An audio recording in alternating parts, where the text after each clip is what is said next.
Dalla sede della Protezione Civile del Veneto di Marghera al termine della conferenza stampa del presidente Luca Zaia. La situazione è in netto miglioramento, tanto che durante la cabina di regia in programma con il governo nelle prossime ore l'auspicio di Zaia è quello che siano allentate le restrizioni dal coprifuoco alla concessione delle aperture alle attività come le palestre chiuse da un anno e le piscine. Il vero tema è la domanda che tutti si fanno: ha senso buttare il cuore oltre l'ostacolo oppure no? Io penso che abbia senso seguire e accompagnare questo processo, il che significa mettere mani al coprifuoco, il che significa cominciare ad allentare un po' di più. Dopo è innegabile, è inutile che facciamo finta di non saperlo, che comunque, come si può dire, un minimo di collaudo sul campo è già stato fatto, perché comunque qualche assembramento l'abbiamo visto, perché comunque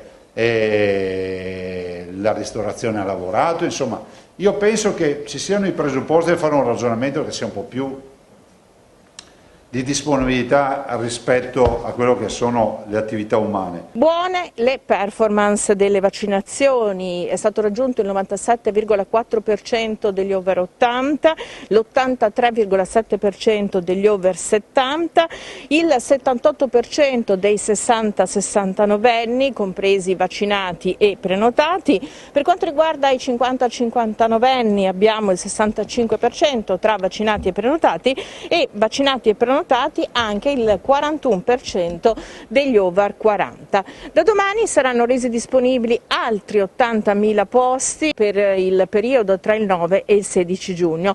Per quanto concerne la durata del richiamo dei vaccini RNA messaggero, per comprovati motivi è possibile ottenere un'anticipazione a 35 giorni anziché la consueta di 42. Sono partiti anche quelli aziendali che vanno per classi di età, non per l'azienda.